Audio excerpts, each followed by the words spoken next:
PG course in journalism and mass communication. Okay.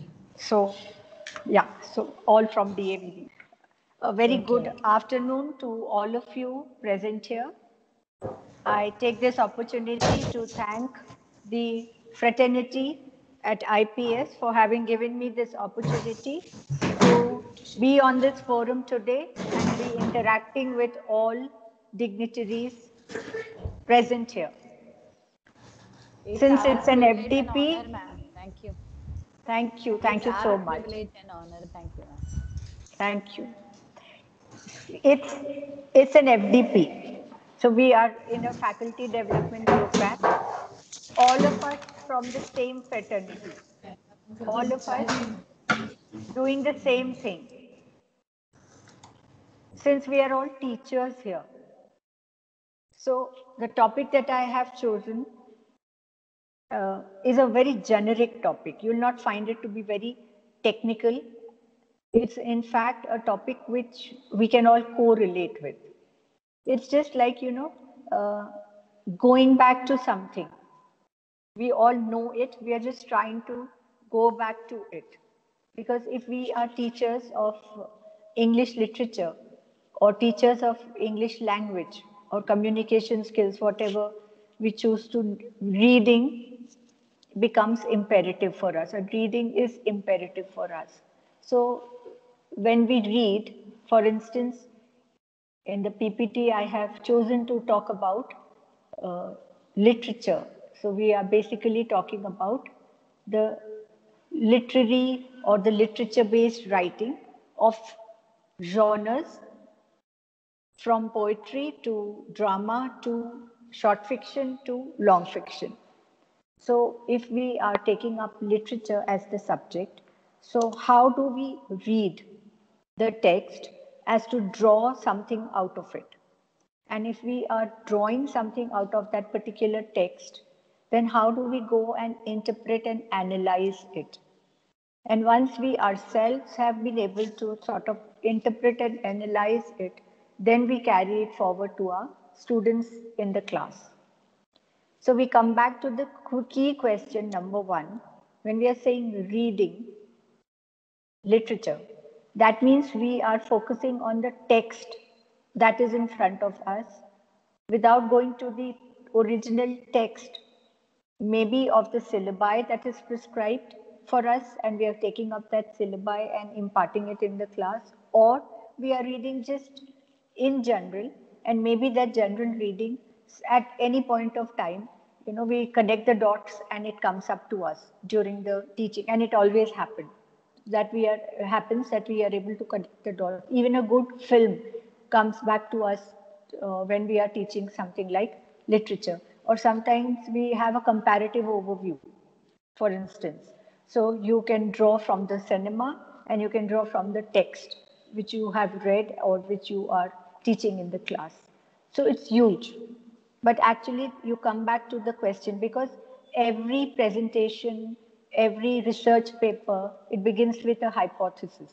And then you have to prove that hypothesis in the course of that research paper or your presentation. So if we are beginning with this hypothesis that literature is a life coach, that we gain, draw something from it which makes us a better human being, which imparts to us certain life skills, which enriches us as humans and as intellectuals, then literature as is a life coach. Then how?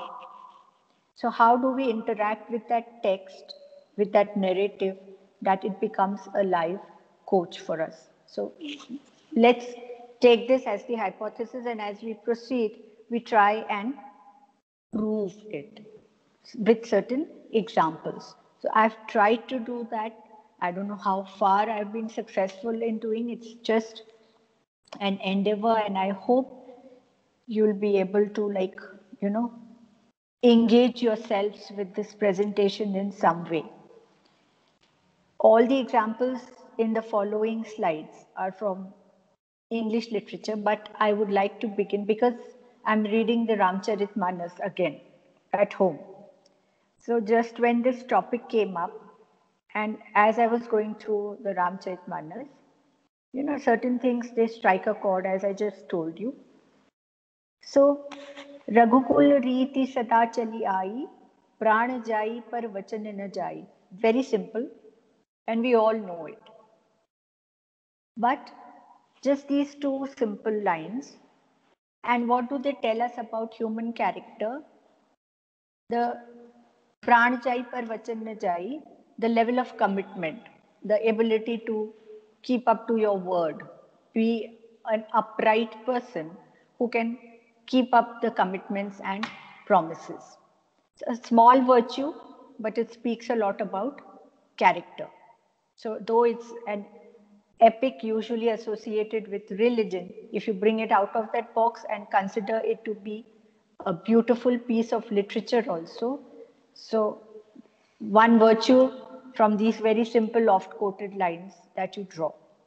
Just last month, I finished reading the Bhagavad Gita. That was, I think, my 7th or 8th reading, because it's so perplexing that every time you go back to it, you draw something out of it. So how can we? It is full of life lessons.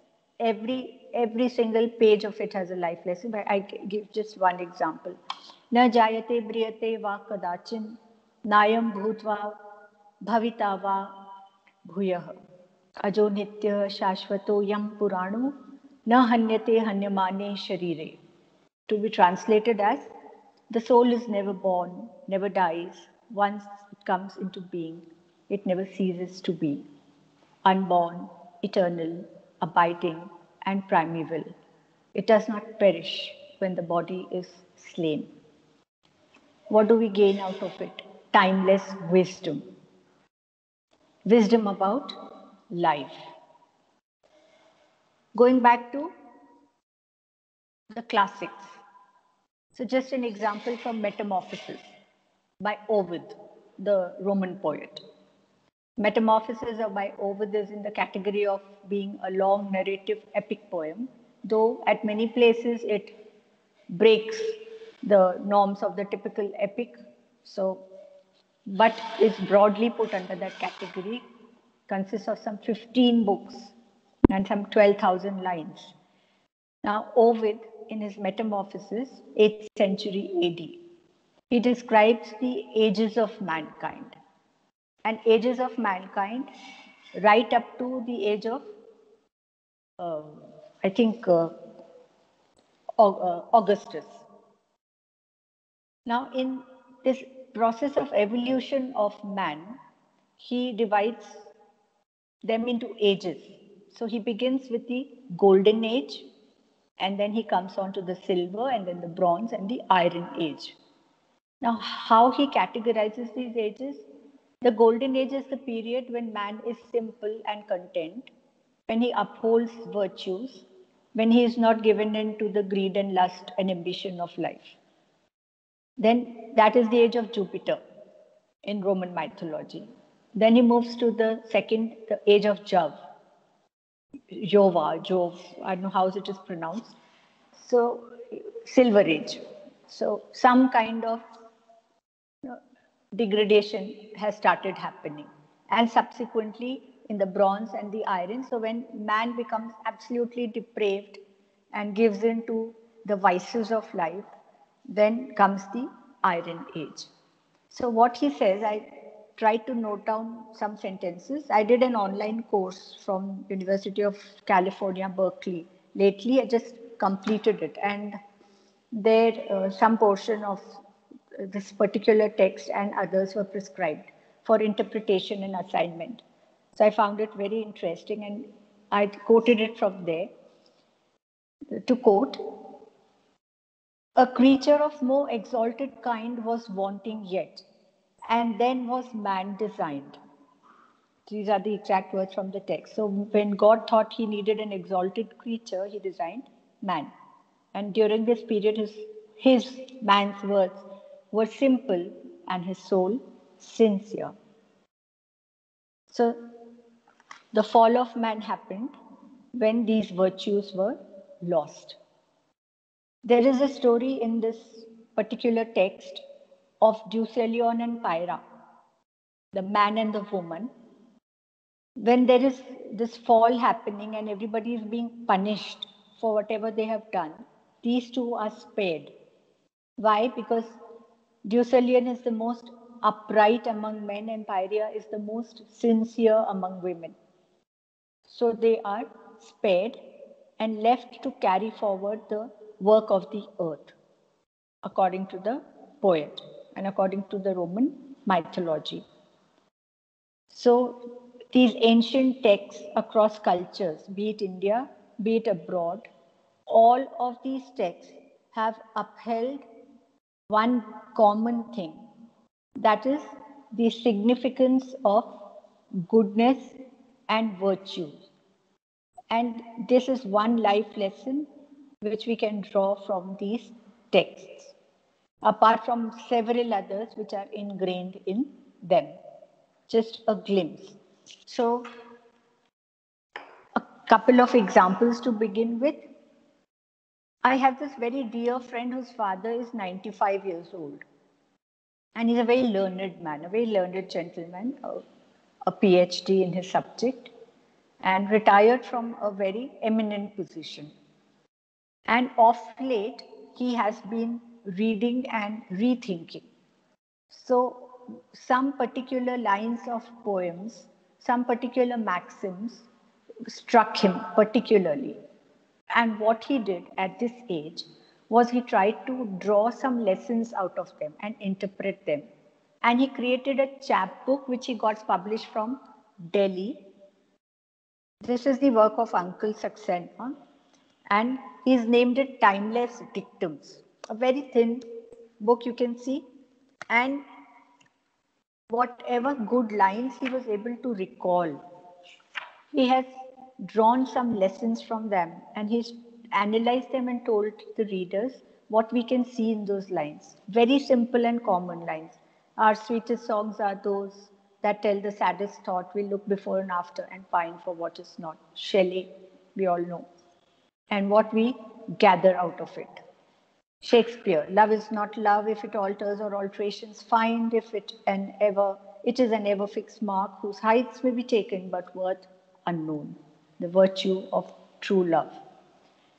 Simple, simple sentences he's taken.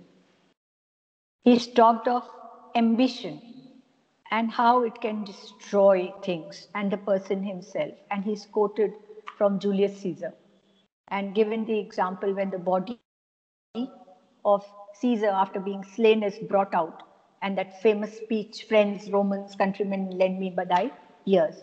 So, how a virtuous man, a good friend like Brutus, also becomes a part of the conspiracy and gives in to that vice. So, very interesting. People of all ages, people who are not even from the literature. He's an economist, not from literature background, but fond of reading. So, he's tried to pick up and draw out of good literary texts. As you can see, I've put in two quotes there. Real books never die. A house that has a library in it has a soul. Plato, very common. So that emphasizes and reiterates the value of good books. On the second slide, we have a video by Tom Foolery, The Great Realization, which talks about reading. So let's play the video and then continue with the presentation. Rupali ma'am, if you could have that video.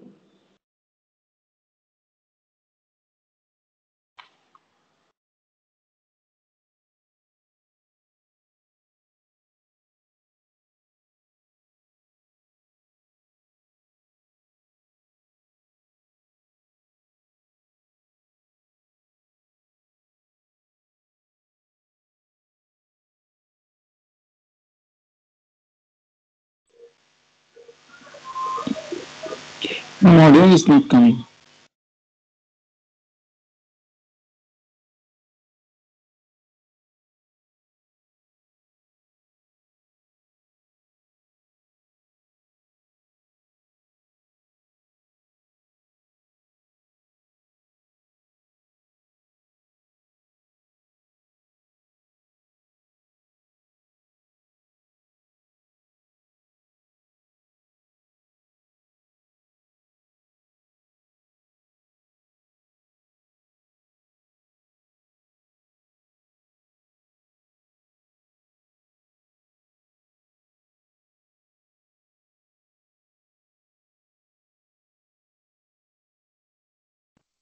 story starts before then, in a world I once would dwell. It was a world of waste and wonder, of poverty and plenty. Back weary, sleepy thoughts about your head.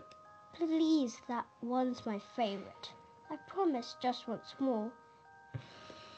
Okay, snuggle down, my boy, though I know you know full well.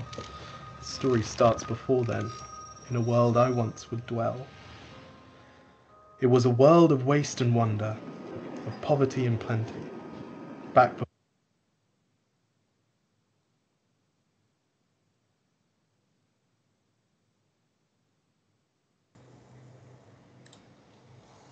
I hope video is audible to everybody. Kindly respond, the participants. I request the participants to Yes, respond ma'am. that. Yes, ma'am. Yes, Is, yes, ma'am. Yes, ma'am. yeah, Yes, okay, ma'am. okay, Yes, ma'am. okay. So we'll be It's playing. Yes, audible. it is It's audible. audible. Thank you. Yes, continue, please. before we understood why hindsight's 2020.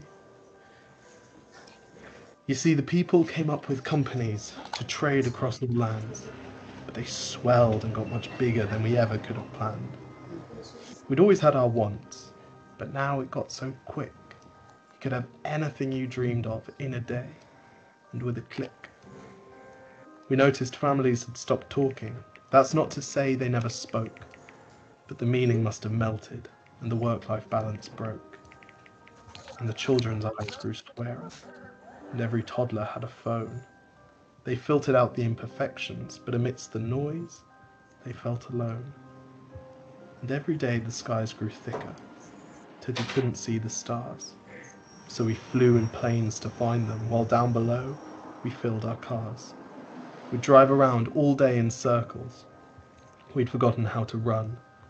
We swapped the grass for tarmac, shrunk the parks till there were none. We filled the sea with plastic, because our waste was never capped, until each day when you went fishing, you'd pull them out, already wrapped. And while we drank and smoked and gambled, our leaders taught us why. It's best to not upset the lobbies. More convenient to die. But then in 2020, a new virus came our way. The governments reacted and told us all to hide away. But while we all were hidden, amidst the fear and all the while, the people dusted off their instincts. They remembered how to smile. They started clapping to say thank you and calling up their mums. And while the car keys gathered dust, they would look forward to their runs. And with the skies less full of voyagers, the earth began to breathe, and the beaches bore new wildlife that scuttled off into the seas. Some people started dancing, some were singing, some were baking. We'd grown so used to bad news, but some good news was in the making. And so when we found the cure, and were allowed to go outside, we all preferred the world we found to the one we'd left behind. Old habits became extinct, and they made way for the new, and every simple act of kindness was now given its due. But why did it take a virus to bring the people back together? Well, sometimes you've got to get sick, my boy, before you start feeling better. Now lie down and dream of tomorrow, and all the things that we can do. And who knows, if you dream hard enough, maybe some of them will come true. We now call it the Great Realization. And yes, since then there have been many. But that's the story of how it started, and why hindsight's 2020.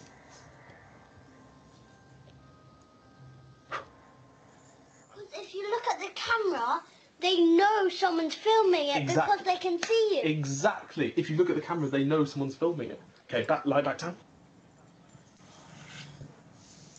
So the Great Realization, this particular short video,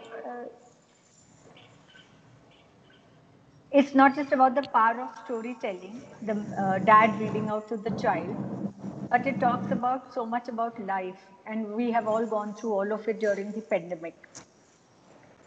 So probably if we could relate this to our own kids and students, we can get better results as parents also and as teachers also in the classroom.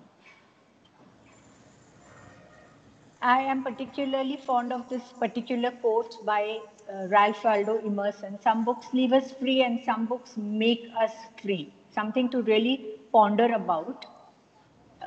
How reading can liberate us and liberate us intellectually, emotionally, spiritually, mentally in so many ways.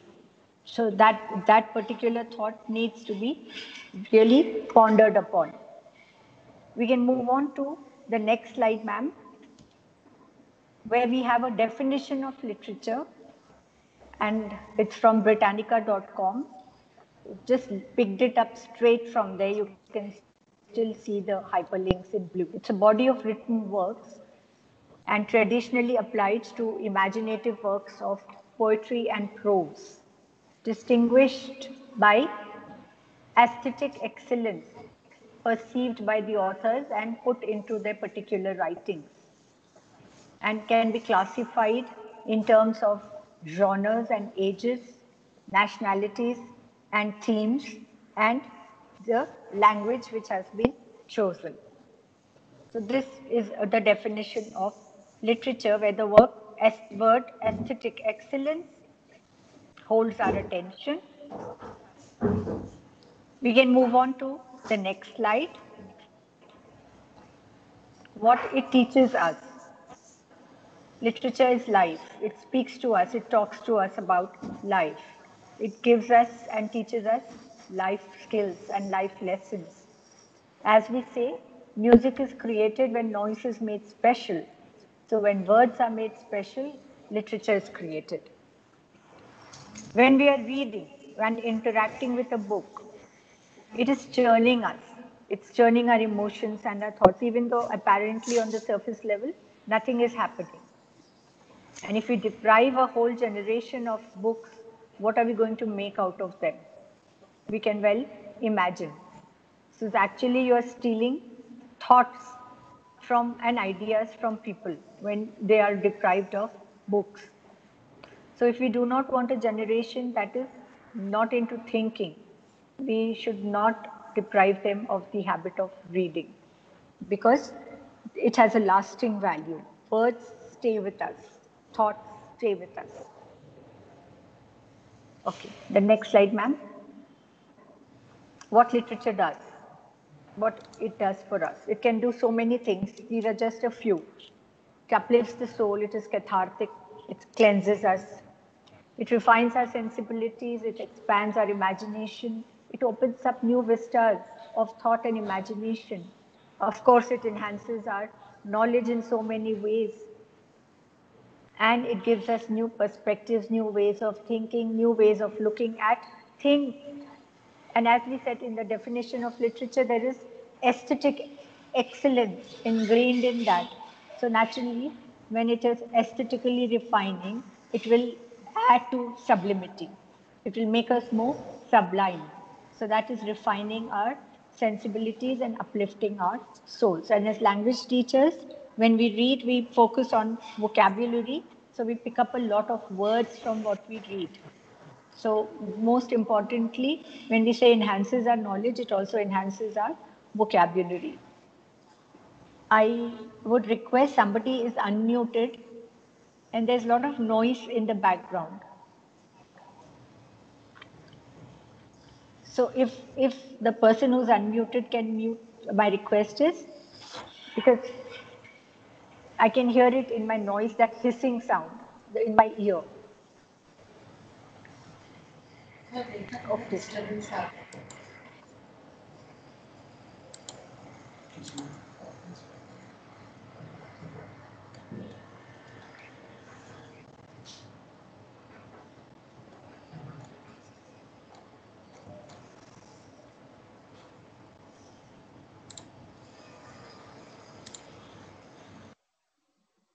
Hello, participants. Kindly mute your mic. Okay, so moving on to the next slide, let's take a look at what is meant by a life coach. When we are saying literature is a life coach, what are the roles a life coach plays in our lives? So, it provides us, a life coach gives us skills, he mentors, he gives us ideas, motivates. So that is the next slide, ma'am. where we have the picture, yes. Help, growth, success, inspiration, motivation, strategy, advice, mentoring. All these are the multifaceted roles of the life coach. So how many of these are we able to achieve when we read? And reading here, we are talking only of literary text. So let's correlate literature with some different disciplines and see what we gain out of reading. So we see the next slide, and we talk about literature and behavioral sciences. Behavioral science in itself is an interdisciplinary term which includes so many different subjects into its domain. And how do we correlate so different subjects like literature and behavioral science together? So we move on to the next slide and see a definition of what is meant by behavioral science, because it includes number of subjects into its folds. So on the next slide, we have a definition.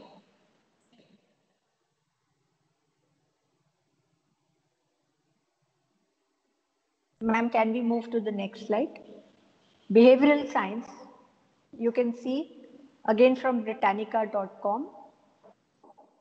It includes into its folds so many things. Fields such as behavioral aspects of biology, economics, geography, political science, sociology, psychiatry, social and cultural anthropology, all this goes into behavioral science. And so many aspects of our personality can be impacted by reading. So let's take an example. This is a study which was conducted by Kidd and Castano and has been published. And from there, I have taken this up to quote them.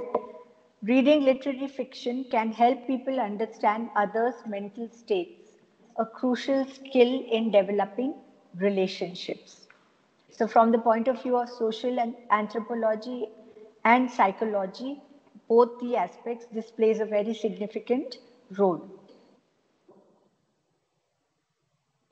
They conducted this study and had some college students as their subjects.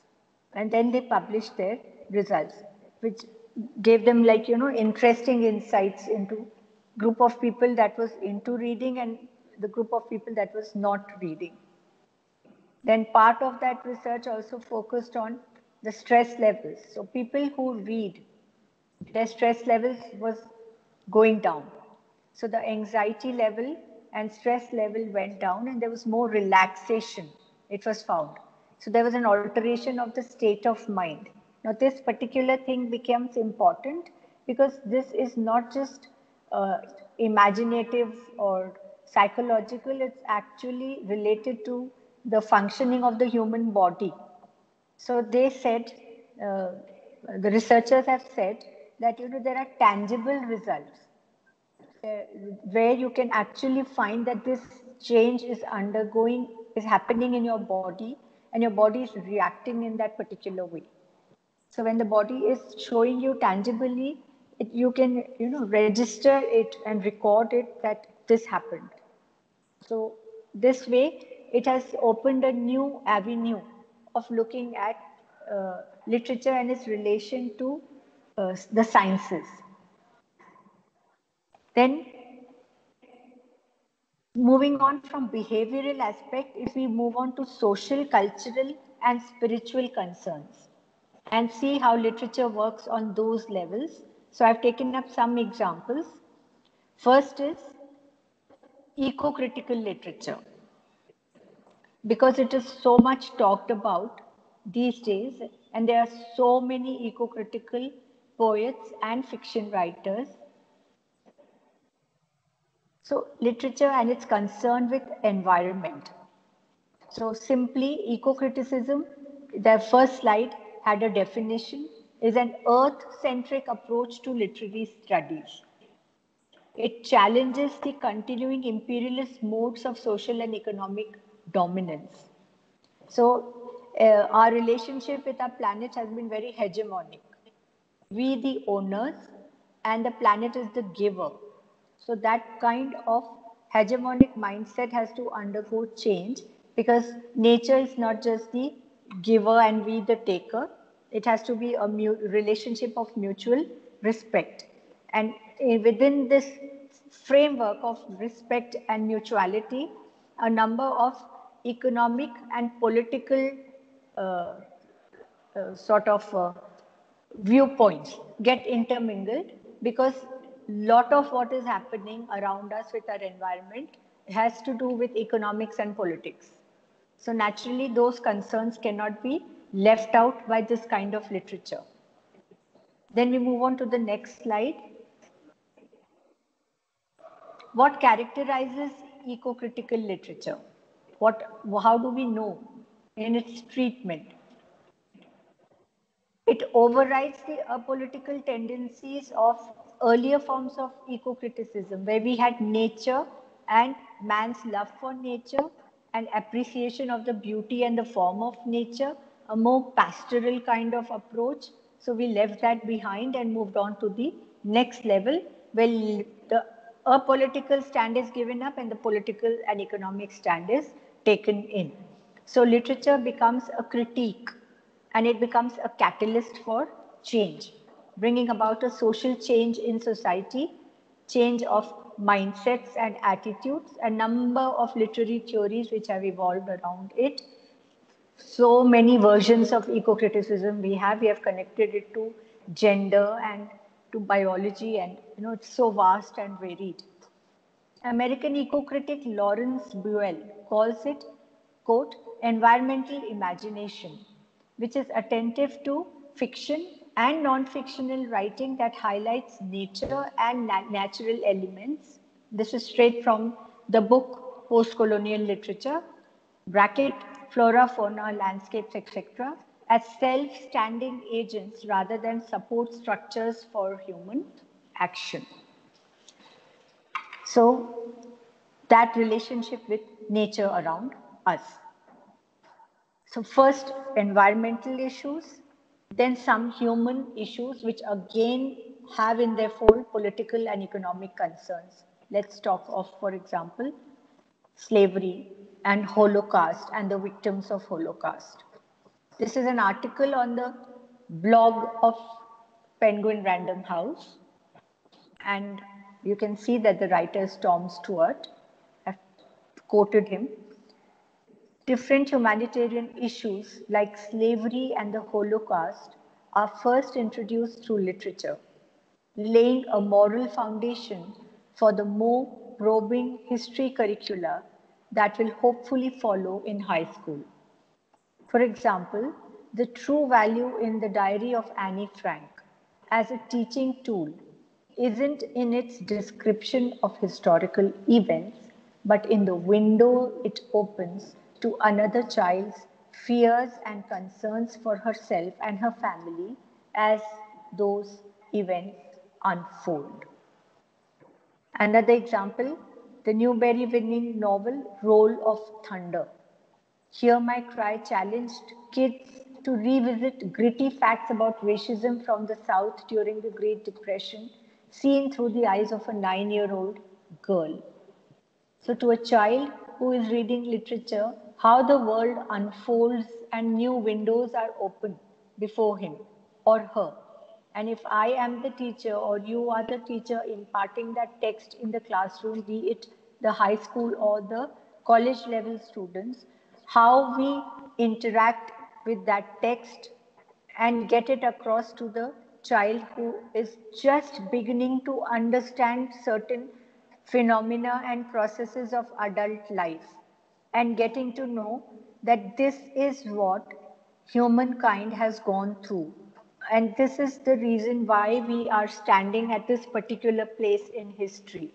So this happened during the Second World War, and Hitler subjected the Jews to the concentration camps and the gas chambers, and Pearl Harbor was attacked in 1942, and America retaliated by bombing Hiroshima and Nagasaki, and world history changed forever, especially during the period of the Cold War. And these perspectives are very common for us, but We have to think from the point of view of the student. So for the student, we are unfolding. So our own interaction with the text, what we are drawing out of it as a reader and taking it across to the student. And then involving so many different avenues and disciplines into it. So it has to be, literature has to be taught with a very wide perspective. Then let's talk of Toni Morrison, very renowned writer. Again, this is from Tom Stewart. It is no accident that decades after it was published, Toni Morrison's Pulitzer Prize-winning novel Beloved, which explores the personal, physical and metaphysical effects of slavery, is still taught in university departments. As various as history, sociology, women's studies, African American studies, religion, and yes, English literature.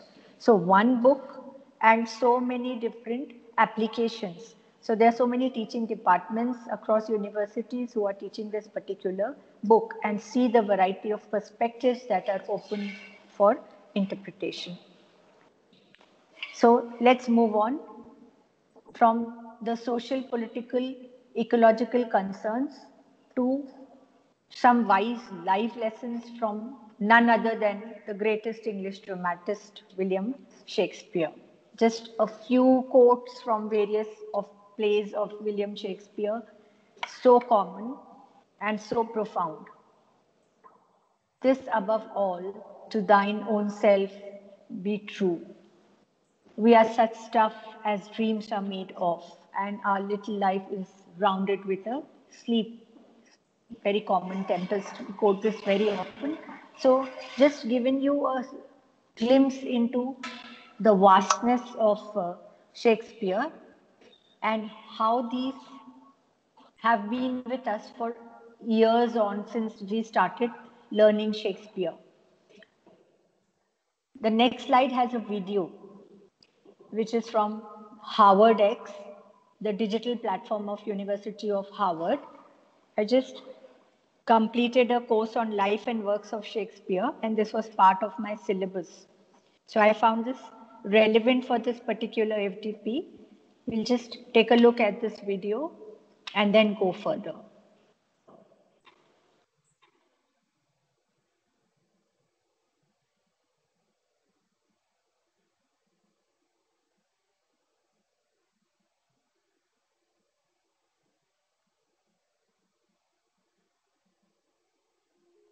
Shakespeare was the creator of mass entertainments. He was interested in reaching a very large number of people in his world. And he thought professionally about how to reach those people, where they lived, as it were, in their deepest way. I've thought about Shakespeare for many, many years, and I remain amazed by his intuitive ideas as to where the power would lie. He thought in Merchant of Venice about the relationship between those who are in the inside and those who are on the outside, between those who are comfortably at the center and those who are the pariahs, the hated and spat upon ones. He looked, for example, to women who didn't obey the rules, as in Taming of the Shrew. He looked to the relationship between whites and blacks, and to thinking about sex anxieties in Othello. He thought about what to do with very old people in families, as in King Lear.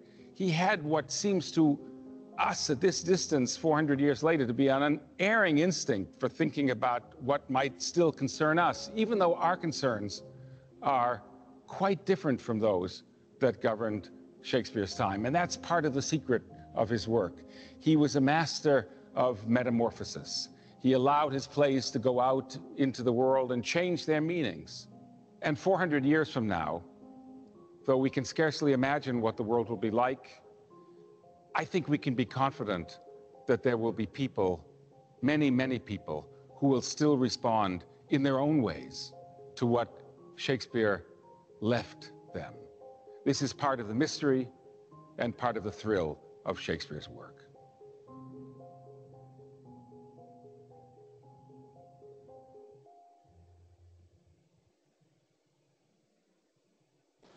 part of the mystery, unraveling Shakespeare, down 400 years down the lane, the relevance of his text for us and how we can correlate it to contemporary times. So students respond better in the class if we correlate a particular text to our times. And it's like we are fortunate that we have Vishal Bhardwaj with us in India. And we are fortunate that he has given us this beautiful trilogy, Heather Omkara and I'm forgetting the Maqbool. So, we can just go back to these films and correlate the text and tell our students how, the Indianization of the text works and how a cultural ethos is evoked in film, so taken apart from the text which was written so many years, centuries ago. And then something starts clicking in the class and the interest level rises because some plays like Hamlet are so complex, the language is difficult, the psychological phenomena is difficult. So if we try and correlate things in the classroom, things become better.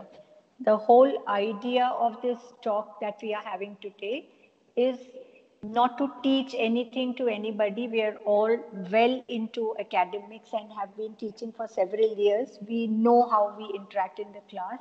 It's just from the point of view of the students that as a teacher, if I have to develop myself and open up my interaction with my texts, then how do I go about it? Because it's a challenge.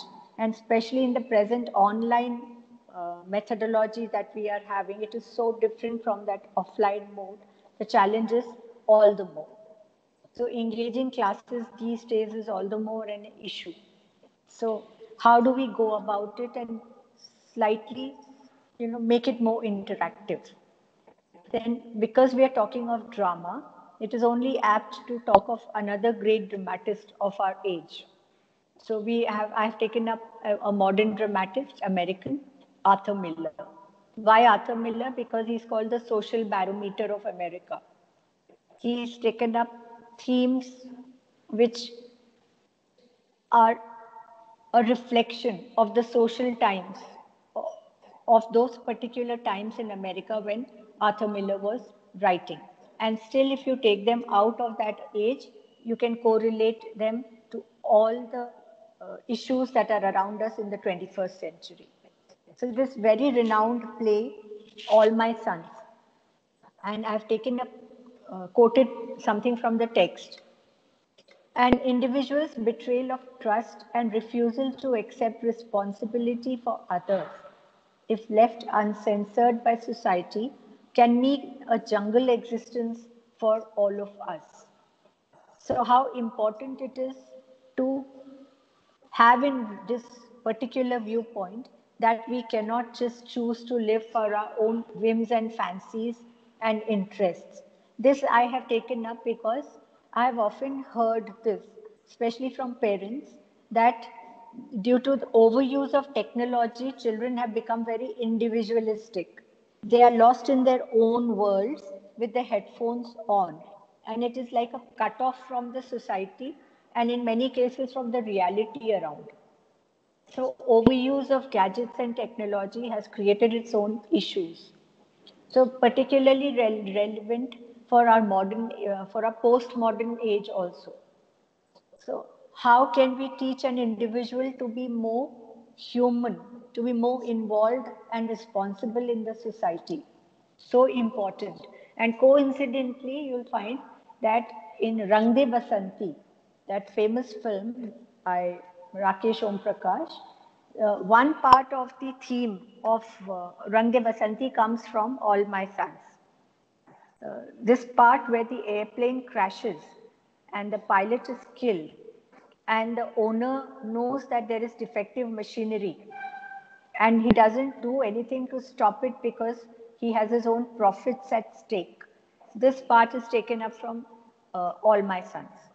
And that is why the title is All My Sons, not just that pilot who got killed, but others who got killed, not because only your son who happened to be a pilot and he was driving the plane and he got killed. All the other pilots also were your sons. So you should have taken responsibility morally for all of them.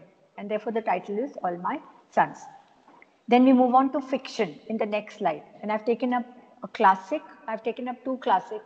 One is To Kill a Mockingbird and the other is Wuthering Heights.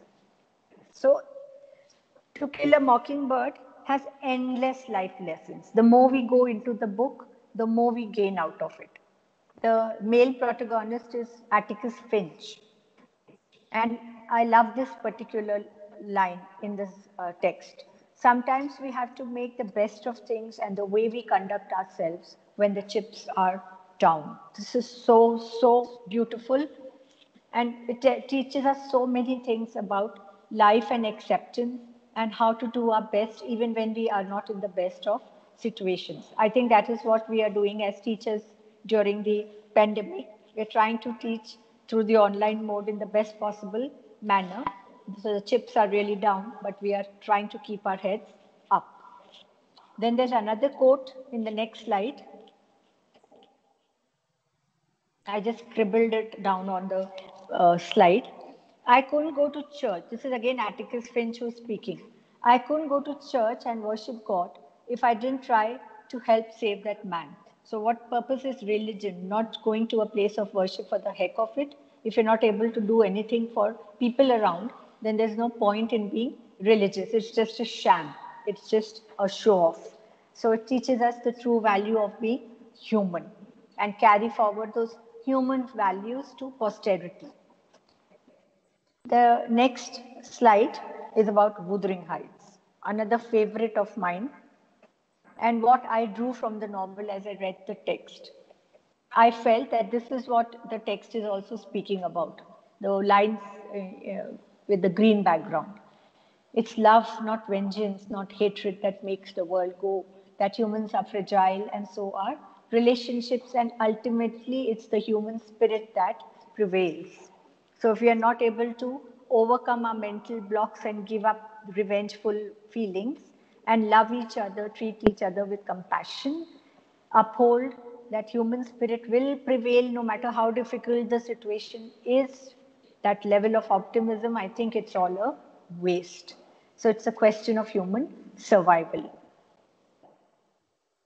In the next slide, I've tried to quote from the text.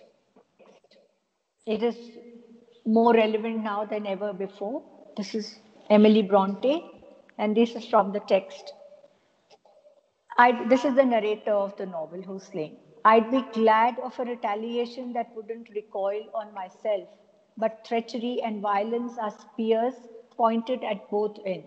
They wound those who resort to them worse than their enemies. So violence begets only violence, and ultimate salvation is in love and peace.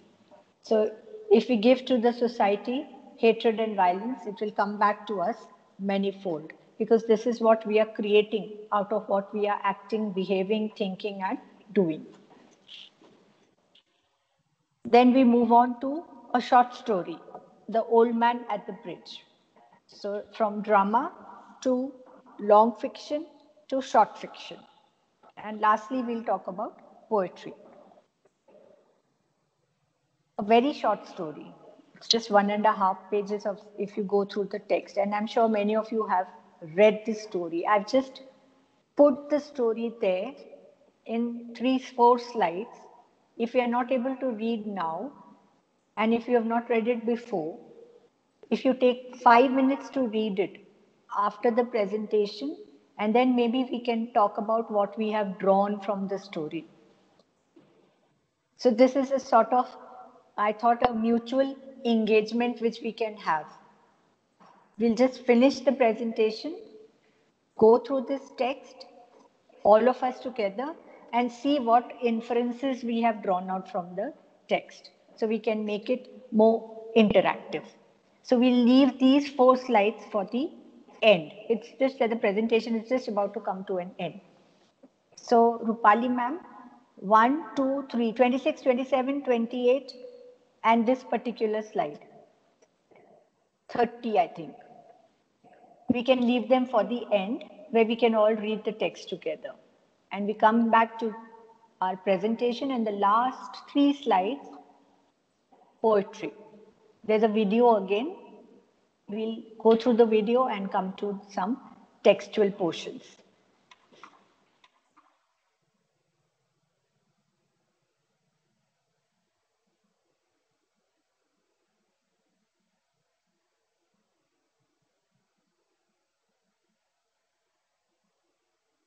So a lot of students ask me the question, I'm an actor. I'm a producer. I'm an animator. Why do I need to study poetry? if we go look back, across human cultural history, we see that these ancient poems have proven themselves to be worthy of study by people even thousands of years later, which is a remarkable thing. We would all love to think that something that we make today is still going to be of interest to somebody in the year 4000 or 5000. And most of the time we know that's not the case, but there was something about those ancient poems that really caught the imagination not only of the people first hearing it, but also of successive generations. So that's a remarkable achievement on the part of those ancient poets, but it also speaks to the enduring power of poetry. They're writing about things in the way that they talked then that still influence our lives today and are still parts of our lives. I had thought that poetry was kind of a riddle, but poems are not meant to be solved. They're not riddles. You're supposed to have a conversation with the poet, and the poet's opening himself up to the reader. It gives me a lot more respect for the words in a script that the author puts down, because it's not just putting words down on a page. You have to keep all of the syllable counts and the stresses and the unstresses and the rhyme and the meter and all of it. You have to maneuver it so it lends to the deeper meaning of your poem. I was able to learn a lot about how my own thought process works, especially kind of creatively. With poetry, it clarifies, I think, and it makes more precise the ideas more so than the words, because the ideas come before the words. And so the ideas, the clearer they are, the better your words are going to be. So if a student says, why do I have to study poetry? I would say, do you want to be a great artist? And great artists over time have always said, I want to know more about the world. I want to know more about people. I want to know more about these other kinds of beauty that exist in the world. And so when we study poetry, we're encountering beauty. We're encountering a human engaging with what it is to be a human being. It's just the most natural thing in the world, if we're artists, to be curious about the world, to have that openness to finding out what other great minds have done. But at the same time, I would also say that one of the importances of poetry is that it comes out of this deep awareness of the integration of religious faith and also of a pursuit of beauty. We find in poetry this richness of spiritual life. And so through all of that, we can find ourselves as Christians inspired not only to follow Christ in a better way, but also to recognize that through our pursuit of beauty, we in fact can be honoring him. We can be giving him great glory through whatever it is that we're called to make using our gifts. And again, poetry is a way that many people have done that, but there are all sorts of other media in which we can work where we can also give God glory.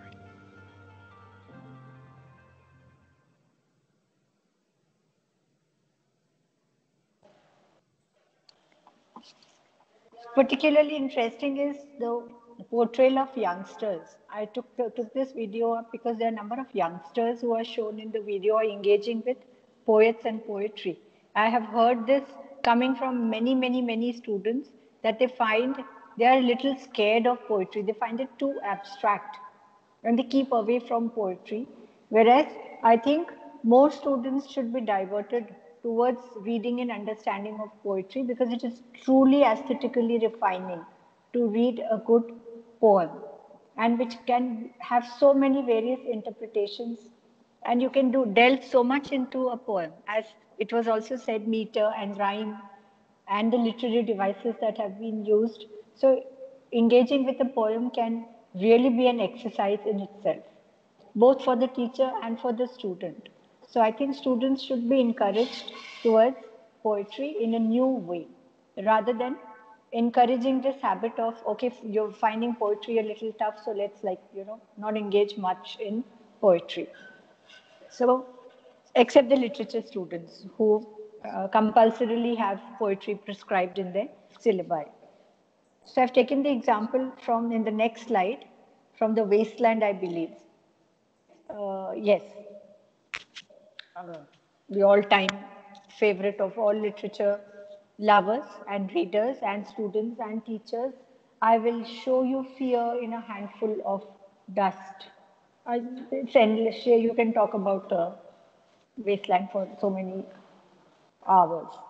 Where is the life we have lost in living? Where is the wisdom we have lost in knowledge? Where is the knowledge we have lost in information? So, what has modern life made us into? And what are we losing at what cost? What are we gaining at what cost?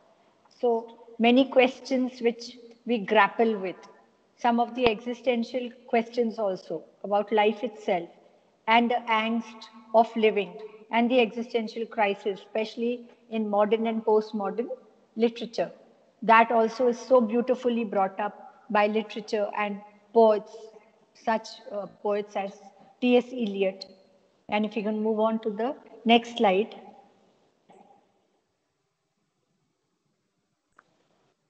This is the concluding slide. I've tried to give a new, would say, a tool, a method. It's called QFT.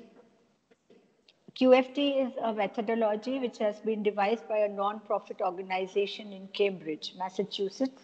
It's called the Right Question Institute, and they have designed this QFT module. This technique, what it says, start with a Q focus, a question.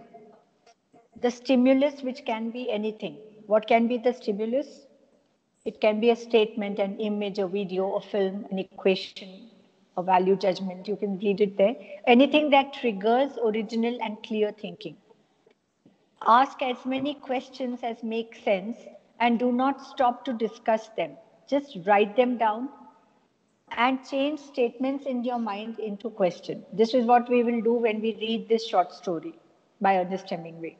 So we can have statements and we can change them into questions. Then prioritize the questions. Pick up the ones which are most relevant. See those questions, whether they are meaningful or not. And then how can you use this method in your teaching? This is something to reflect upon. That is why in the bracket I've put reflect.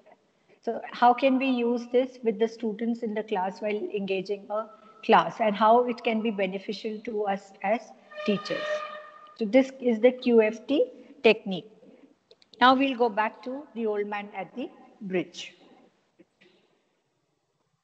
I think it's 26, 27, 28 slide number.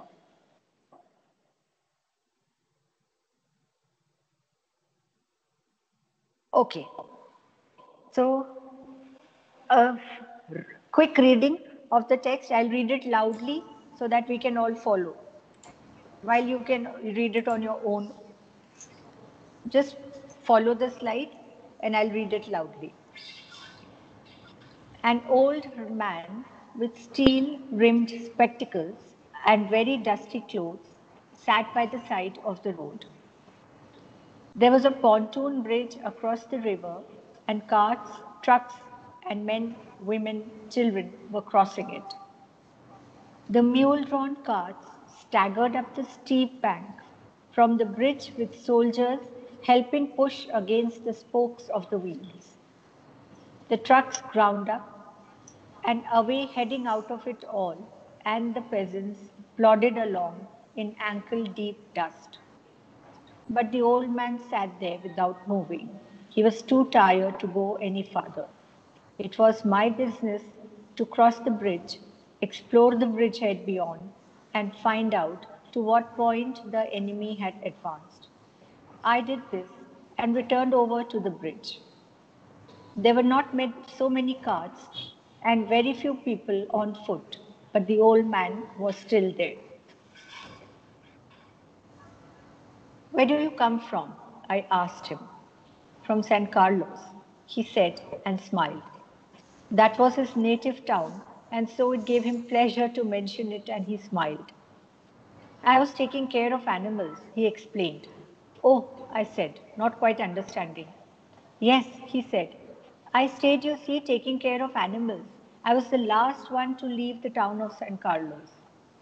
He did not look like a shepherd, nor a herdsman, And I looked at his black, dusty clothes, and his grey, dusty face, and his steel-rimmed spectacles, and said, "What animals were they?" "Various animals," he said, and shook his head. "I had to leave them." I was watching the bridge and the African-looking country of the Ebro Delta and wondering how long now it would be before we would see the enemy, and listening all the while for the first noises that would give signal that would signal that ever mysterious event called contact. And the old man still sat there. "What animals were they?" I asked. "There were 3 animals altogether. There were 2 goats and a cat, and then there were 4 pairs of pigeons." "And you had to leave them?" I asked. "Yes, because of the artillery. The captain told me to go because of the artillery." "And you have no family?" I asked, watching the far end of the bridge, where a few last carts were hurrying down the slope of the bank. "No," he said, "only the animals." "The cat, of course, will be all right.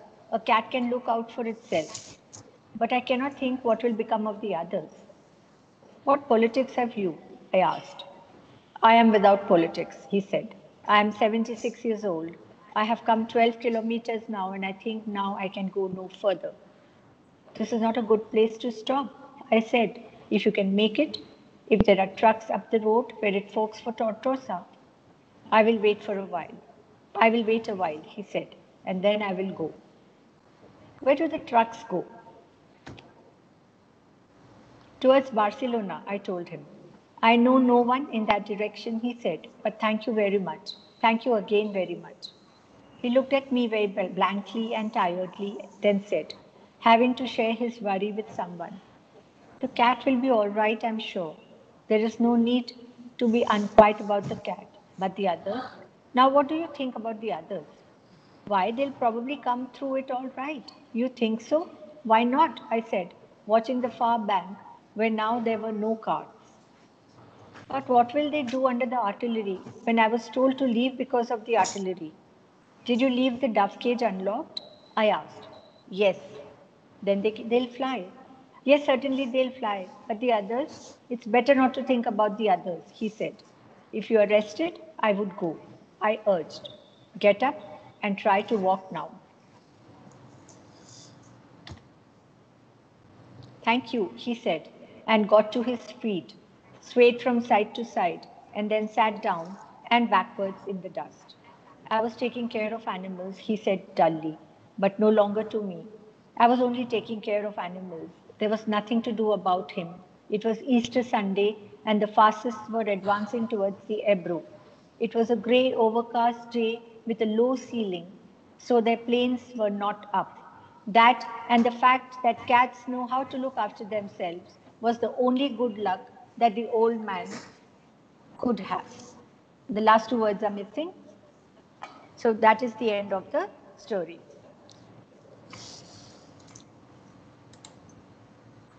Now we can just get on to each other for 5 minutes and like sort of talk about this. Queries है.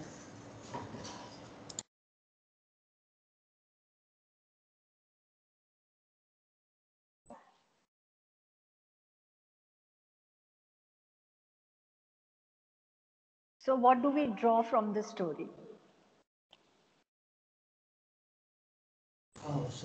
iPod या iPad जो भी था share करना मुश्किल था उससे.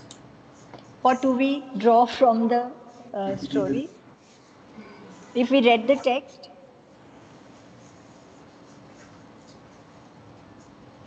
is there any particular thing? I personally feel that the story is an anti-war story.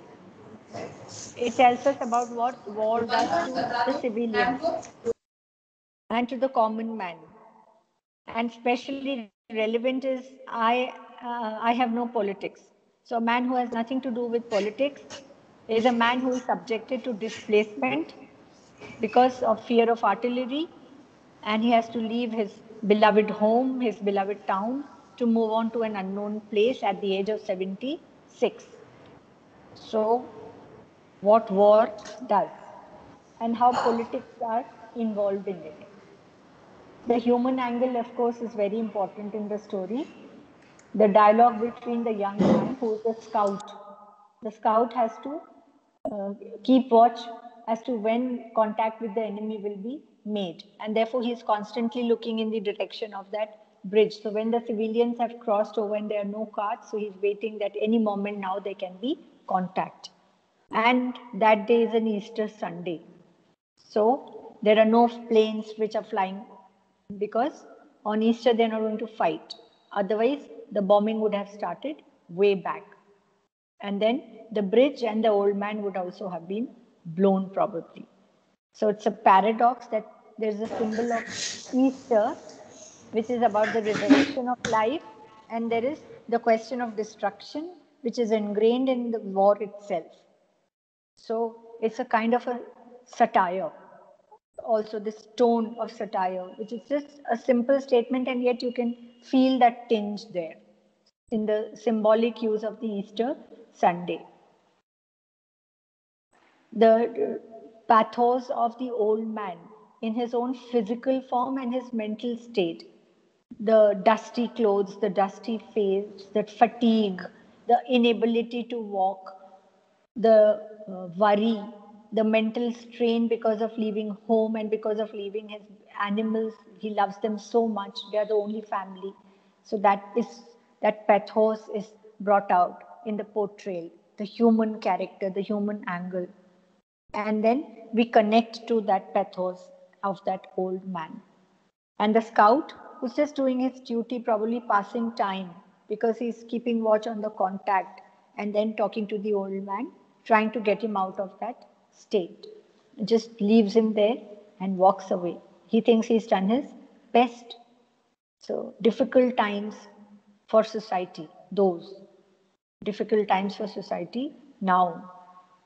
So questions of survival change, but there's always a question which is there. The portrayal of characters, the themes may change, but there are always characters and themes that talk about life and times and society and politics and economics. It's just our understanding and relationships with them that keep changing. And if anybody has to share something about the story, the forum is all yours. Please go ahead.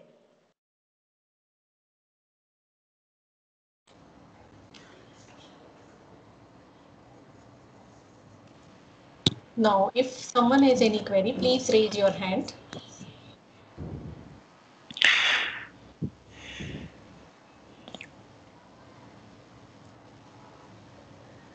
I think Dr. Sanket Chakra has some query about regarding the session.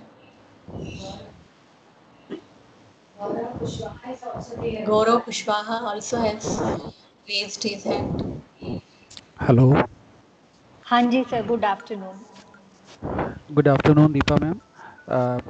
I just want to convey my regards to you that you have nicely explained the concept of literature in life skills. And basically, I just want to ask a question, a simple question. Fiction, as we know that literature is the mirror of life. So whatever things are there in life, we somehow or other can perceive and see in literature too. But what would you say in the type of literature or in the sort of literature that we have come across, like metaphysics or metamorphosis? So do you agree that the type of story that you finished now is a kind of fiction which does not relate to the metaphysics or metamorphosis? I'm just curious about one concept and taking one dimension to understand. Okay. Thank you, sir, for your question. From what I gather, you are trying to ask me that is this particular story somehow related to the question of metamorphosis, which I was talking in the beginning of the presentation, Ovid's Metamorphosis? Yes. Okay.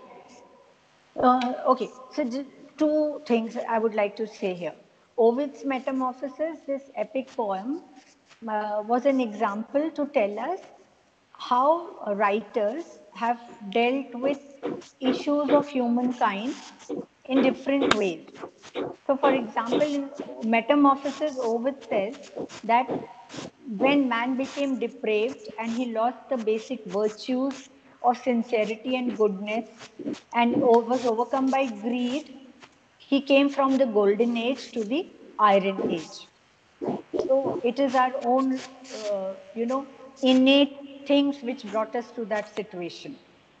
So understanding human character and the value of human virtues. This is portrayed in Metamorphoses. So one particular issue dealt with by a Roman poet way back in 8th century AD in one way. We moved on to the modern period and we moved from Arthur Miller to Ernest Hemingway, both American writers, both modern writers. So when we moved to the modern age, there were other issues which mankind and society started facing. For example, there is greed of another level, of another kind in All My Sons, and there is war, which is a prominent theme in many modern American writers, especially in case of Ernest Hemingway, and how war touches various angles of human survival and human relationships. So if war is that issue which creates maybe a situation or a problem which needs to be redressed in society, then why people create war? What is the need of violence? Why should politics hamper the lives of innocent people and force them into war when they have nothing to do with that scenario? So another human question. So violence at the end will beget violence. So why can't we live in peace? So there is another human issue, another angle to it, and across genres, just tried my best to portray various problems and various issues which have been taken up by literature and how we correlate to them or how we interpret them. Obviously, ma'am. So nice of you that you brought some of the insightful literature for us to make the understanding of the living of present scenario in which we are going in on and on. And especially, I just want to thank you and organizing committee for such a wonderful lecture. Thank you, ma'am. Thank you so much, sir, for your kind words. Thank you also for your patient listening. Yes, the organizing committee I would particularly thank because they've been so patient with my presentation and videos. So thank you, Rekha ma'am, and your entire team for that. You've been very supportive. No, ma'am. It's our honor and privilege that we have wonderful speakers like you with us. And you shared your valuable time for us. That is too good. Ma'am, one thing I wanted to ask, can I? Yes, ma'am, sure, please. You quoted the example of Beloved of Toni Morrison's Beloved, renowned Afro-American writer. Can we have such examples of Indian author as well? Like the content used in that regarding that personal, physical, metaphysical effects of slavery. Can we find such type of contents in the writings of Indian authors also? Any specific author, if you can? Okay, Indian authors. In our cultural ethos and in the kind of history that we have had, because Commonwealth literature, we share this commonality of slavery.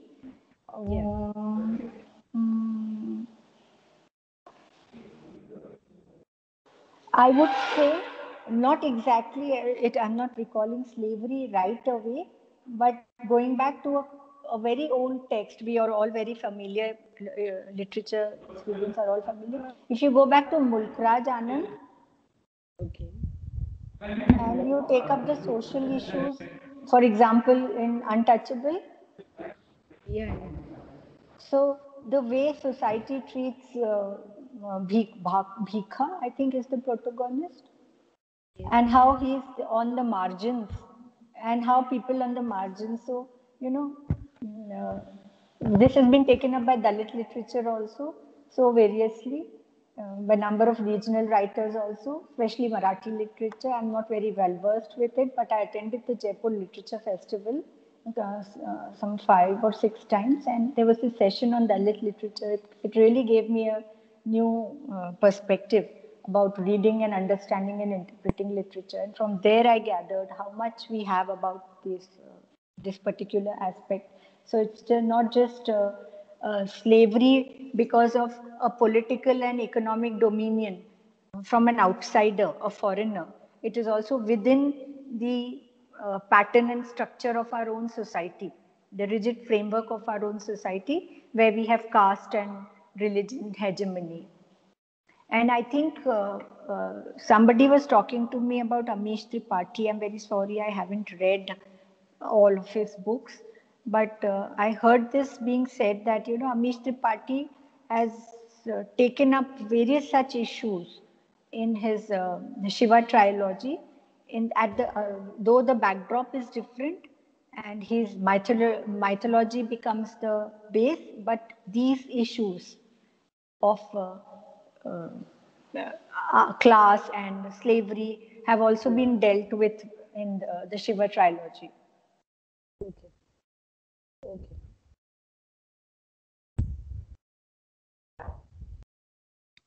Good afternoon, ma'am. Good afternoon. Ma'am, it was actually good listening to you. I would like to share something from my side.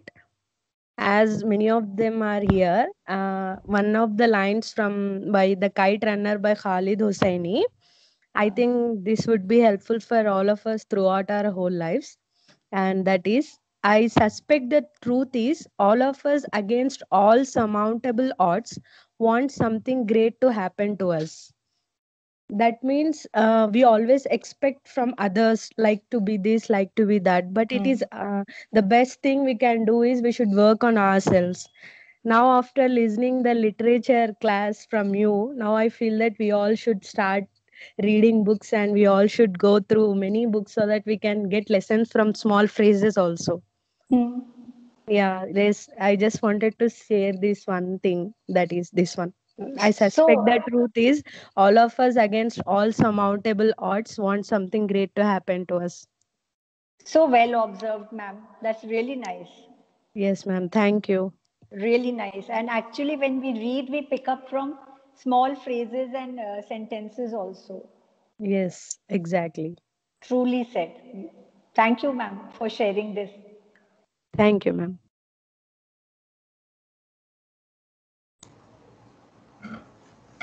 Yes, anyone asked something? Anybody who wishes to speak about the old man at the bridge also, if there's any insight you have, that also is welcome. We'll just wind it up with that. You all have had a long session.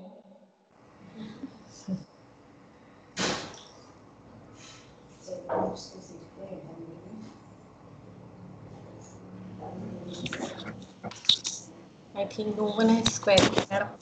So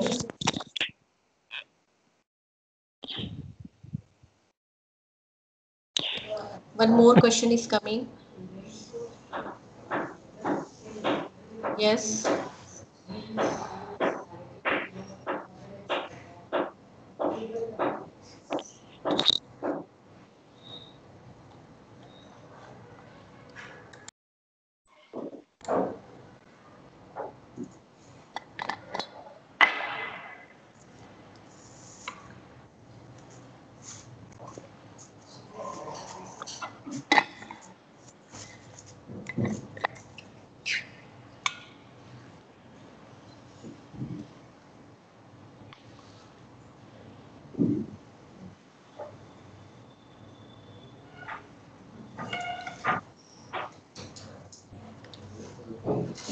Yes, anybody has any query regarding the session, so they are welcome. Rupali ma'am, I hope I did not exceed my time. Yes, madam. I You finished did not exceed, you are on the time. Okay, okay. So if there is no query, so madam, may I conclude the session? Sure, ma'am, please. Okay. Thank you so much, madam, for such a delightful and amazing session. And thanks again for sharing your valuable inputs on life is a life coach. Like literature is a life coach. Thank you so much, ma'am. madam. Thank you so much. It Thank you, was the nice to hearing organizers. you. Thank you. The pleasure was all mine.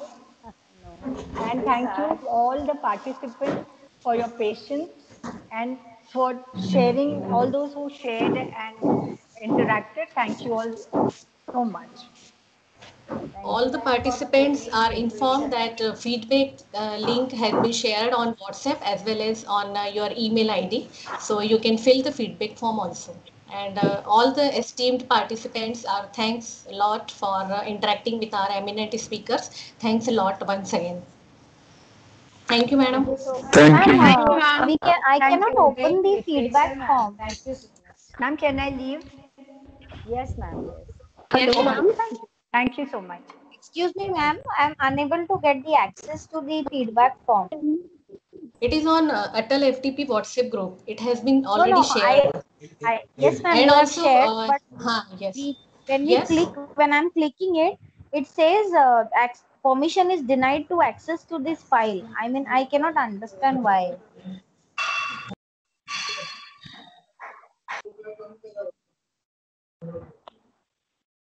I am unable to open that file because it's saying Okay, you can permission is also denied. check on your email ID. It Email has ID been also and sent. both Yes, the yes, link Atal when I am FTP. clicking no. Yes, the link Okay, which I'm clicking again, it will be shared to you. No no. Okay, problem. ma'am. Thank you so much. Yeah. Okay, okay. Thank you. Excuse me, ma'am. Hello, ma'am. Yes. Ma'am, Yes, madam. can you give the schedule tomorrow? Because today we logged in at around 9:30, but like the session started at around No, 45 the or time so. of the session, first session is for all day. It is 10 a.m. 10 o'clock.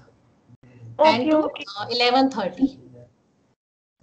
Okay, fine, ma'am. 9:30. This time only for inaugural function, inaugural day, like first day of that FDP. That's thanks a lot. Okay. Ma'am, one more Thank you. question. How is the Yes. attendance being taken through the Microsoft Teams only? Yes, yes. We are taking attendance on the team only, and we have been downloading from the first day. Okay, thank you. Yes, yes, yes. Yes. Any query?